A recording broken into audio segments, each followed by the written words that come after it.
Hi மக்களே, வணக்கம். இன்றைக்கி கலக்காய் வச்சு ஒரு ஊறுகாய் செய்யலாம். ரொம்ப சூப்பரான டேஸ்ட்டில் எப்படி செய்யலான்னு சொல்லி பார்ப்போம்.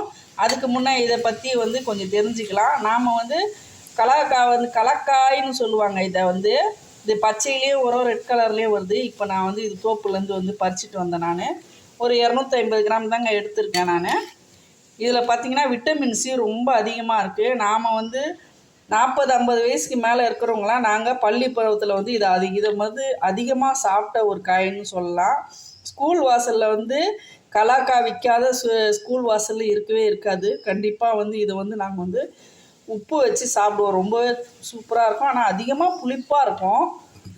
இப்போ நினச்சாலாம் வாயெல்லாம் ஊறுதுங்க. எப்படி தான் நாங்கள் அந்த புளியங்காய், நெல்லிக்காய், இந்த மாதிரி கலாக்காய், கொருக்களிக்கான்னு சொல்லிட்டு இதெல்லாம் நம்ம எப்படி சாப்பிட்டோன்னே தெரியல. துவர்ப்பு, புளிப்பு இதெல்லாம் நம்ம அதிகமாக எடுத்துக்கு. இதெல்லாம் நோய் எதிர்ப்பு சக்தி ரொம்பவே அதிகமாக கிடைக்குங்க. இந்த மாதிரிலாம் இப்போ யாருமே சாப்பிட்றது கிடையாது. அந்த காலத்தில் ஒரு பழமொழி சொல்லுவாங்க, நாளைக்கு கிடைக்கிற பலாக்காயை விட இன்றைக்கி கிடைக்கிற கலாக்காயை மேல்னு ஒரு பழமொழி சொல்லுவாங்க. ஆனால் இன்றைக்கி கலாக்காய் கிடைக்கிறதே பெரிய விஷயமா ஆகிப்போச்சு. இதில் நோய் எதிர்ப்பு சக்தி அதிகமாகவே இருக்குங்க. செரிமானத்துக்கு ரொம்பவே நல்லது, கண் பார்வைக்கும் ரொம்பவே நல்லது. இப்போ இந்த காயை வச்சு சூப்பராக செரிமானத்துக்கு நல்லதுன்னும் போது நம்ம கண்டிப்பாக இதை ஊறுகாய் செய்யாமல் விடக்கூடாது. நல்ல புளிப்புங்க, சாப்பிடவே முடியாத அளவுக்கு அப்படி ஒரு புளிப்பாக இருக்குது. இப்போ வாங்க எப்படி செய்யலான்னு சொல்லி பார்ப்போம். ஓரளவுக்கு நம்ம இதை பற்றி தெரிஞ்சுக்கினாச்சு. முதல்ல இதை நல்லா சுத்தமாக கழுவிட்டு கட் பண்ணி உள்ளே ஒரு விதை மாதிரி வரும், அதை நான் எடுத்துக்கிறேன். இப்போ அடுத்து இதுக்கு என்னென்ன தேவைன்னு சொல்லி நான் சொல்கிறேன் ஊறுகாய் செய்கிறதுக்கு. இப்போ இதில் 1 டீஸ்பூன் கடுகு, 1/2 டீஸ்பூன் சீரகம், ஒரு 3/4 டீஸ்பூன் வெந்தயம் எடுத்திருக்கேன். இது 250 கிராம்ன்றதுனால அதுக்கேற்ற அளவு எடுத்திருக்கேன். கொஞ்சமாக ஒரு கொட்டை அளவு புளி ஊற போட்டிருக்கேன். ஒரு கொத்து கருவேப்பிலை, ஒரு 2 டீஸ்பூன் அளவு காஷ்மீரி ரெட் சில்லி எடுத்திருக்கேன். கொஞ்சமாக பூண்டு, அடுத்து கொஞ்சம் பெருங்காயம். இப்போ இதெல்லாம் கட் பண்ணி அந்த சீட்ஸை வெளியே எடுத்துகிட்டு நான் காட்டுறேன். அதே மாதிரி இந்த செர்ரி பழம் இருக்கு இல்லைங்களா, அது ஒரிஜினல் செர்ரி பழமே கிடையாது. பெரும்பாலும் நம்மளுக்கு இதை தான் ஜீராவில் போட்டு சிகப்பு சாயம் அடைச்சி கொடுக்குறாங்க. விதை இப்படி தான் எடுத்துடணும். செர்ரி ஒரிஜினல் செர்ரி போட மாட்டாங்க, ரேட்டு ஜாஸ்தின்னு சொல்லிட்டு. இந்த மாதிரி விதையை எடுத்துடணும். இந்த விதையில் கொஞ்சம் கசப்பு தன்மை இருக்கிறதுனால தான் நான் எடுத்துடுறேன். 2ஆக கட் பண்ணிவிட்டு இதுலேருந்து இந்த மாதிரி எடுத்துருங்க. இப்படி எடுத்துட்டிங்கன்னா நம்மளுக்கு கசப்பே இருக்காது. இப்போ நான் எல்லாத்தையும் எடுத்துடுறேன். அவ்வளோதாங்க, நான் எல்லா விதையும் எடுத்துட்டேன். ரொம்பவே டைம் எடுத்துக்கிச்சு. நம்மளுக்கு ஒரு 1/4 hour கிட்ட ஆகிடுச்சு இதுக்கு விதையை நீக்கிறதுக்கு. கொஞ்சமான்றதுனால நான் டக்குன்னு செஞ்சிட்டேன். நீங்கள் விதையோடு கூட செய்யலாங்க. ஆனால் நான் கசப்பு இல்லாமல் ப்ராப்பராக செய்யணும், டேஸ்ட்டாக செய்யணும்னு நினைக்கிறேன். அதுதான். இப்போ இதை ஒரு பவுலில் போட்டுக்கலாம். போட்டு இப்போ இதில் கொஞ்சமாக மஞ்சள் தூள் போட்டுக்கலாம். 1 டீஸ்பூன் கல் உப்பு போட்டு லைட்டாக ஒரு பரட்டிப்போம். ஏன்னா இது ஊறுகாய் ஸ்டோர் பண்ணி வைக்க போகிறோன்னும் போது இதில் ஏதாச்சும் கிருமி இருந்தாலும் போயிடும். நான் மரத்துலேருந்து தான் எடுத்தேன். இப்போ தண்ணி பிடிச்சி இதை நல்லா அலசிட்டு வந்துடலாம். இப்போது உப்பு தண்ணியில் நல்லா அலசியாச்சு. இப்போ இப்படி வச்சிடலாம். நல்லா எல்லாத்தையும் எடுத்துருங்க.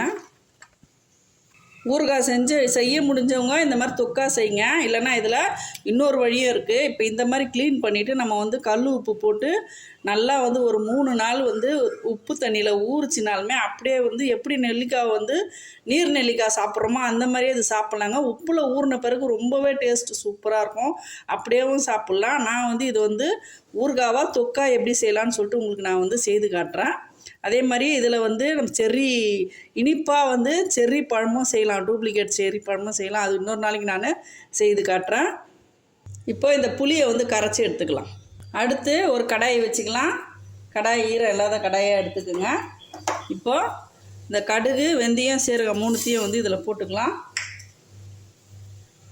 கருவேப்பிலையும் போட்டுக்கலாம். இப்போ நல்லா தீயாமல் பொரிய விட்டுருங்க.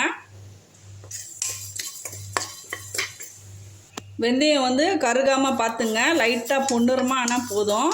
அவ்வளோதான். இந்த கருவேப்பிலை மொறுன்னு சுருங்குறது தான் டைமிங்கு. அவ்வளோதான். இப்போ எடுத்துடலாம். இப்போது அதே கடாயில் ஒரு 100 கிராம் நல்லெண்ணெய் ஊற்றிக்கோங்க. செக்காயெல்லாம் ஊற்றிக்கினீங்கன்னா ரொம்பவே நல்லாயிருக்கும். 100 கிராம் ஊற்றிப்போம். இது வந்து 200 கிராம் இருக்கும் கடலக்காய். அதுக்கு நம்ம வந்து 100 கிராம் யூஸ் பண்ணிக்கலாம். நல்லா காஞ்சிருச்சு. இதில் உரிச்ச பூண்டு பல் இருக்கு இல்லைங்களா, இதை வந்து இந்த எண்ணெயில் போட்டுடலாம். தீயை குறைச்சி வச்சுக்கோங்க.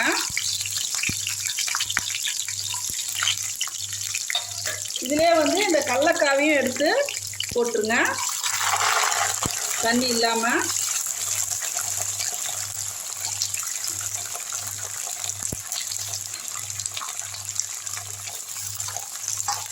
நல்லா வதக்கி விட்டுருங்க. நல்லா வந்து ஒரு 5 நிமிஷம் நல்லா வதக்கிடலாம். அதுக்குள்ளே இந்த கடுகையும் நம்ம வந்து சீரகம் கருவேப்பிலையை வந்து பவுட்ரு பண்ணிட்டு வந்துடலாம். நல்லா பவுட்ரு பண்ணிட்டு வந்துடலாம். நல்லா பவுட்ரு பண்ணியாச்சு. இப்போது லைட்டாக வந்து வதங்கிருச்சுங்க.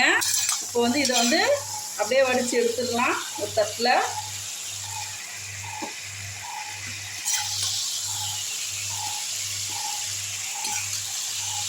எல்லாத்தையும் வலித்து எடுத்தாச்சுங்க. இப்போ இது வந்து கொஞ்ச நேரம் ஃபேனில் வச்சுருங்க, நல்லா ஆறட்டும்.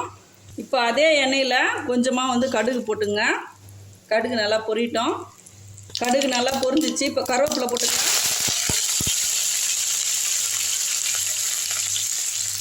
கொஞ்சம் பூண்டு பல் வந்து நான் தட்டி வச்சுருக்கேன். ஒரு 4-5 பல் பூண்டு வந்து தட்டி வச்சுருக்கேன். அதையும் போட்டுப்போம். நல்லா வதக்கி விட்டுடலாம். தீயை வந்து குறைச்சே வச்சுருங்க. இப்போ இந்த 2 டீஸ்பூன் கார மிளகாத்தூள் இதில் போட்டுடலாம். ஃப்ளேம் வந்து ஃபுல்லாகவே கம்மியில் தான் இருக்கணும். உடனே வந்து இந்த புளி தண்ணி எடுத்து ஊற்றிடலாம். இந்த ஒரு பவுல் அளவு வருதுங்க. அதாவது ஒரு 20 கிராம் புளி. ஒரு 2 டீஸ்பூன் அளவு கல் உப்பு. இது நல்லா கொதிச்சிட்டு இருக்கட்டும். அதுக்குள்ளே அந்த ஃபேனில் ஆறின பிறகு அதை வந்து நம்ம வந்து அரைச்சிட்டு வந்துடலாம். நல்லா ஆறிடுச்சிங்க. டேபிள் ஃபேன் போட்டு விட்டோம்னா நம்மளுக்கு உடனே ஆறிடும். அதுக்காக தான் நான் வந்து ஃபேனில் வைக்க சொன்னேன். இப்போ இது வந்து நல்லா கொதிச்சிட்டு இருக்கட்டும். அதுக்குள்ளே நம்ம அரைச்சிட்டு வந்துடலாம். இதை வந்து எப்படி அரைக்கணும்னு சொல்லிட்டு அரைச்சிட்டு காட்டுறேன். இப்போ வெந்தயம் பொடி பண்ண அதே ஜாரில் போட்டுங்க, அரைச்சிட்டு வந்துடுங்க. பாருங்கள், இந்த மாதிரி ரொம்ப வந்து நைஸாக அரைக்க வேண்டாம், ஓரளவுக்கு குறகுறப்பாக இருந்தால் போதும். இப்போ இதை வந்து வழிச்சிடலாம். இப்போ இதுலேயே வந்து ஒரு 1/2 டீஸ்பூன் அளவு பெருங்காயம் போட்டிருக்கேன். அரைச்ச கடுகு, சீரகம், வெந்தயம், கருவேப்பிலை இதெல்லாம் போட்டு நல்லா வதக்கி விட்டுருங்க. நல்லா வந்து எண்ணெய் பிரிஞ்சு வரட்டும். நல்லா எண்ணெய் பிரிஞ்சு வந்துருச்சுங்க. ஒரு 2 நிமிஷம் வதங்குது. இப்போ இதிலே வந்து இந்த விழுது எடுத்து போட்டுடலாம். அரைச்சி விழுத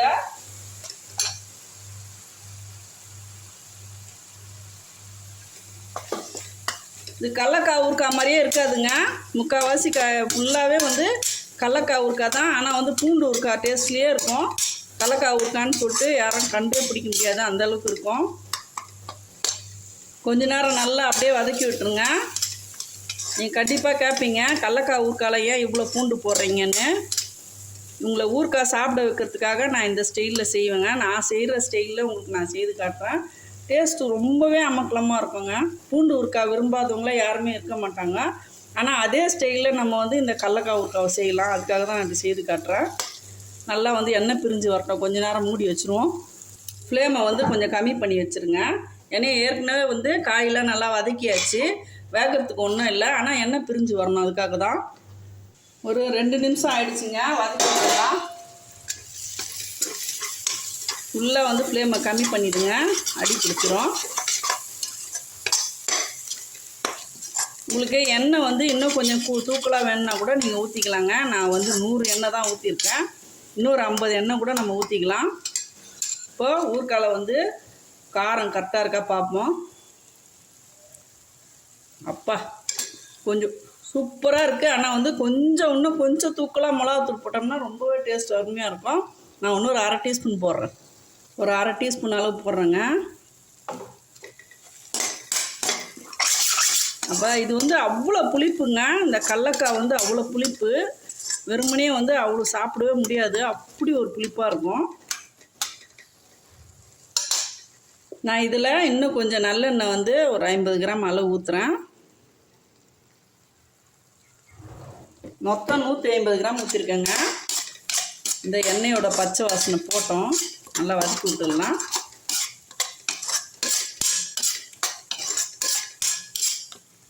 இப்போது இதில் இந்த புளிப்பு காரம் துவர்ப்புலாம் இருக்கும். இந்த காயும் இந்த கடலக்காய் வந்து துவர்ப்பு ருசி இருக்குங்க.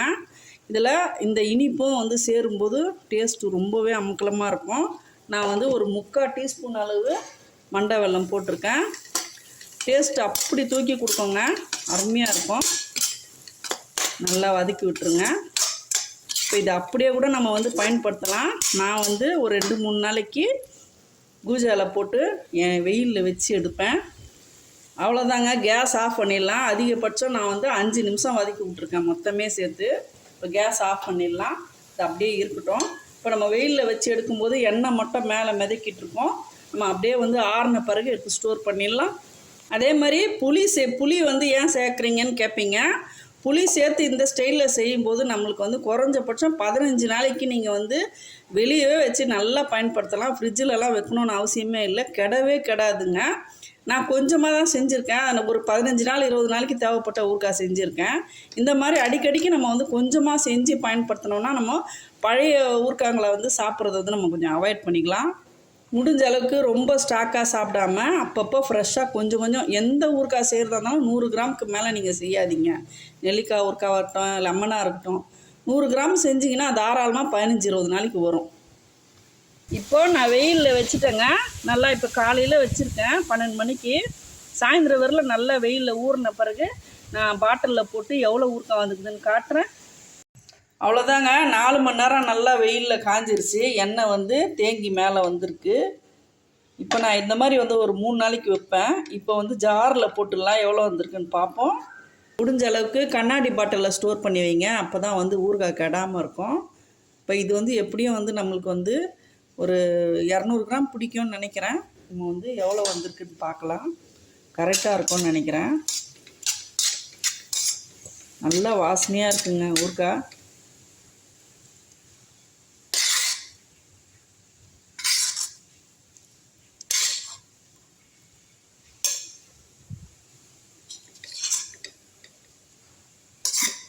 ஃபுல்லாகவே வரும். கரெக்டாக இந்த ஒரு ஜக்கு ஃபுல்லாக வரும் போலங்க. உங்களுக்கு ஒரு 1/4 கிலோ ஊறுகாய் அளவு கிடச்சிருக்கு. அவ்வளோதான், பாருங்கள், சூப்பரான ஊறுகாய் ரெடி ஆயிடுச்சு.